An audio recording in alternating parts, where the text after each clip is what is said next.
Hello, everyone. Thank you for tuning in to Grand Cruise Astrology. My name is Clayton, and today we're going to do a video that's a little bit different, but I think it'll be fun. Tomorrow, I'm going to post the new moon video, but I was going to post that today, but this video needs to be made. This is about birthing of the Age of Aquarius, is what I'm calling it, but it's really about what's uh, supposedly happening right now with everyone being shut in, and people are predicting the birth rate 9 months from now is going to explode. Why? Because everybody's shut in, and it's a good time to make babies. So I got curious about that, and I started looking in the ephemeris to see what aspects are happening now in relation to that, and what aspects are happening 9 months from now. I was very surprised to see it's all very related to a lot of the things we've been talking about, as far as early Aquarius, both 0 degrees and 1 degrees. That early Aquarian, and I've talked about how that degree, that 0 degrees, that 1 degree area, the very early part of Aquarius has been highlighted here with everything that's been going on. Saturn, in March, late March, was ingress into Aquarius, and it's just been hanging out at 0 degrees. It goes to 1 degree and stays there all the way until July, and then tracks back retrograde back into Capricorn. And I've talked about how with Saturn going in there and just parking it, it's sort of like it's beginning its journey through Aquarius, but it's just going to the very edge before it retrogrades. So it's going to the very beginning of Aquarius, and it's almost like it's setting up shop. It's taking a survey of the sign and what it can, how it can express itself. Well, what is Aquarius? Aquarius is about group energy. It's about group dynamics. What is good for the group? Individuality, yes, and individual expression, yes, but within the confines of a group. Maximizing individual expression within a group container. That's, in a nutshell, what Aquarius is all about. When Saturn goes in there, it says, okay, all right, how can we create that container? How can we do that? So Saturn has gone into Aquarius, and it's kind of just moving there very slowly before it goes retrograde, right at the beginning of Aquarius. So it's almost like we're in the beginning stages of building this new container. And I've said it, everybody debates, when is the age of Aquarius? When does it begin? Is it 100 years ago? Is it 100 years from now? I don't know. But why not now? Because Saturn is certainly starting its journey through Aquarius, and there's so much around that. When Mars went in late March, there was a clash of two power planets right there together, right there, that 0 degree Aquarius mark. Another significator of something very profound going on at that early degree of Aquarius, and signifying some change in group structure and how we relate as a group, as human beings, as a species. So, this is prominent, it's relevant. So, getting back to the point of the video, birthing. So yes, it is interesting because Mars has a lot to do with conception, as does Venus and the moon, and so there's a lot of dynamics here. However, it is interesting to me, just right there at the end of March, we had Mars going and hitting Saturn right there at that 0 degrees Aquarius. So Mars and Saturn shuts down Mars. So right there at that moment, it was not, Mars was not at its strength in the outer world. However, it was trying to Venus. We had Mars before it hit Saturn in Aquarius, was trying to Venus, because Mars was in Capricorn, trying to Venus in Taurus. So those two together, it sort of says to me, well, Mars is trying to push forward in the outer world and get on with itself, and it can't, but it can put its attention on Venus, and Venus on Mars. They had a nice trine dynamic, an easy flow of energy. And those two planets, Mars and Venus, or about interpersonal relationships. It's the masculine, it's the feminine. So, in a way, just in a very general sense, very fertile time, just in a very general sense. There's a lot of things that go into fertility and personal charts. There's a lot that goes into it. But just kind of, looking at the forest, not the trees, and just taking a step back, it was interesting how Mars was shut down sort of in the outer push, and yet it still had a trine and a nice dynamic with Venus. So you could say it was fertile time there in late March. So, okay, so we had the shutdown. People were shut in. That happened. Okay, I'm looking at late March through April. Now I know people started the shutdown much earlier, different parts of the world, different parts of the country. I mean, the United States, so different states, we had different shutdown times, and so I understand there's variability in who shut down when. But I'm primarily looking at late March and through into April. There is from March 20th to 27th is probably the prime of when I'm looking at, because that correlates to 9 months from now, which will be about December 20th to the 27th. So more or less late March corresponding to late December. Because right there between December 20th and December 27th, what we are going to have is Jupiter coming to 0 degrees Aquarius, and we're going to have Saturn coming back to 0 degrees Aquarius after its retrograde. It will be making another pass through Aquarius. This time it will be passing 0 and 1 degrees and moving forward proper. But it will be hitting 0 degrees Aquarius once again right around Christmas time. And Jupiter will be right there with it. So it's interesting how in March, we have a lot of focus on the 0 degree Aquarius mark with Saturn, and it just parking itself there for a long time. And then 9 months later, it comes back to that point. And this time with Jupiter. And so, I've made videos about how, we can symbolically see this, is Saturn doing its job, trying to build this new container to sort of contain and complement the individuality of those within the container and addressing group needs and group dynamics, group consciousness. There's a call for that right now.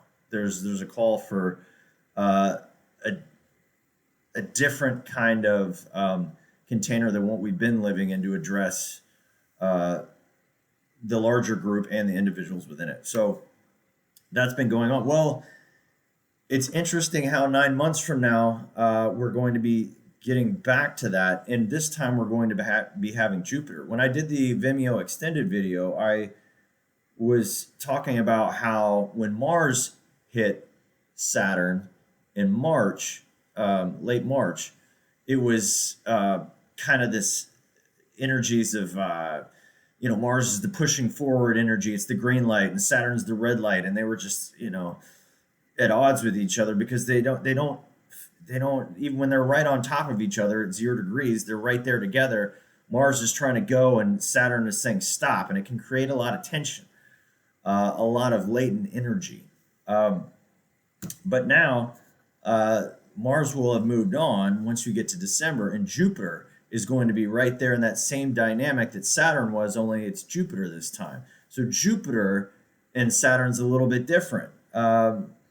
Jupiter is a little bit more flexible energy. It's not so one-pointed. It likes to expand, and Saturn likes to contract. So these energies are opposite in a way. Saturn is contradictory to just about every planet. So, but Jupiter is more flexible with Saturn. Jupiter can work with Saturn. So Jupiter in Aquarius and Saturn in Aquarius right there at 0 degrees is going to be theoretically representing a good portion of the population that will have been conceived right around late March, 9 months later. So We have what we had going on in late March. And then we look out 9 months later and we see what is born from what started in late March, not only in the sky, but also, as far as human conception. So all right, so we have Jupiter and Saturn there together at 0 degrees, right around Christmas time.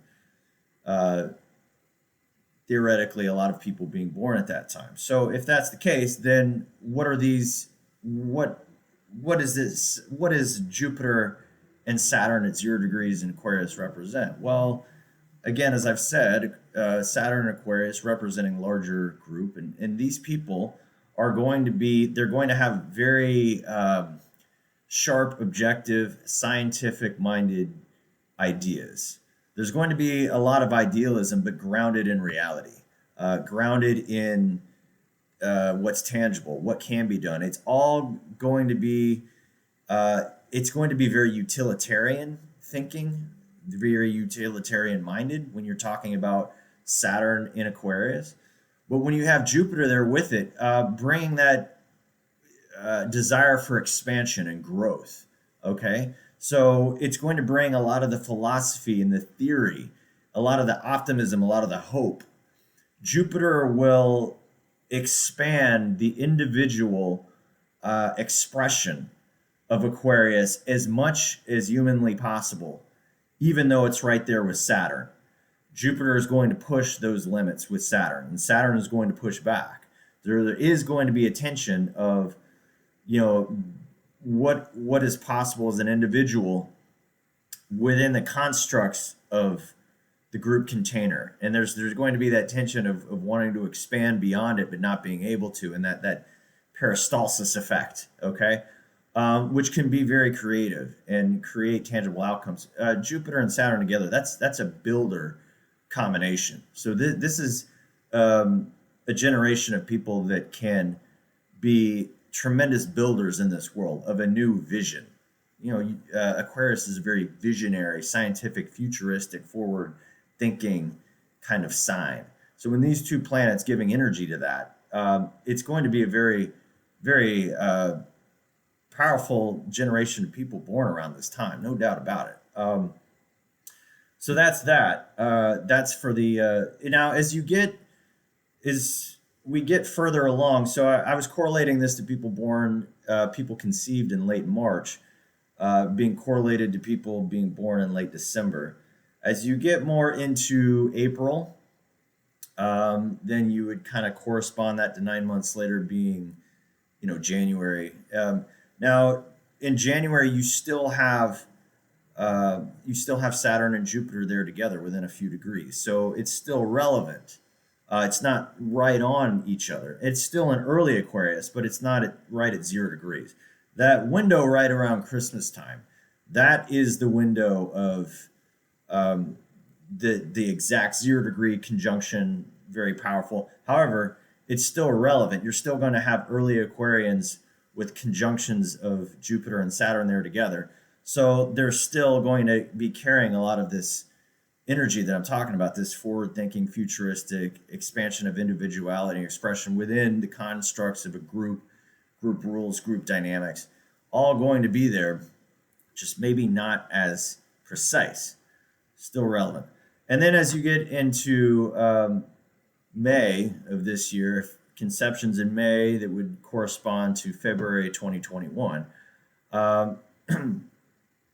it's still, both planets are still in Aquarius. They're just moving further and further apart. And that carries all the way through, June, corresponding to 9 months later, which would be March. So they're still in Aquarius, but they're further apart. So again, that the eye of the needle is that late March corresponding to late December, right around Christmas time. And then as you get past those points, it's still relevant, but it's not as precise. So anyway, it really sets the table for a generation of very interesting people being born.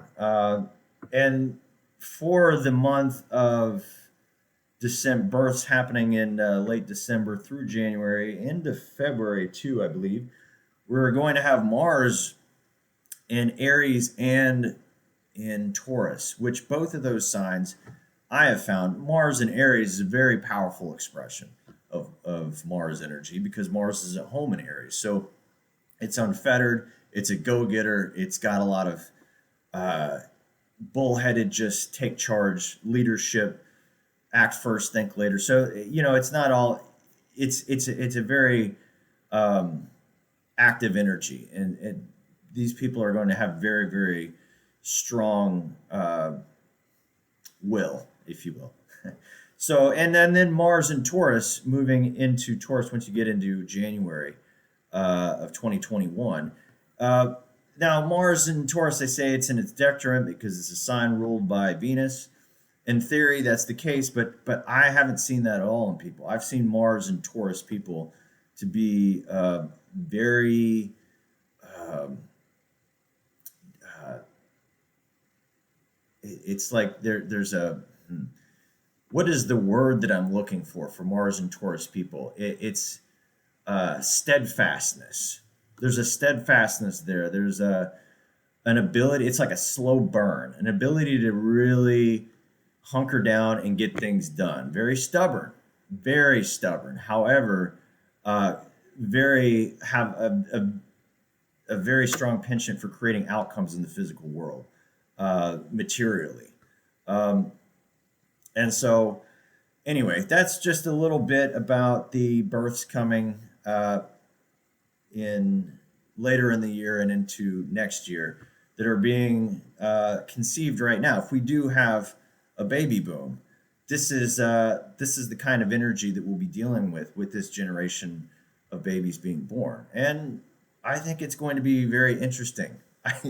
I think when I looked at this, I thought, wow, I've got to make a video about this because this is way way too interesting to not mention. This is neat. This is neat. We're gonna see a generation of people that are going to be very different and going to be an outcropping of everything that's happening now. And yeah, you could almost say they will be the if we're creating a new world with this with what we've had Saturn in Aquarius at 0 degrees, theoretically creating a new world. Well, this is the physical manifestation of that. This is the like literally the birthing of that. So anyway, interesting stuff. I'll have a new moon video tomorrow. Hope this was enjoyable. Hope everybody's doing well. Keeping positive spirits. Yeah, I'll see you soon. Bye.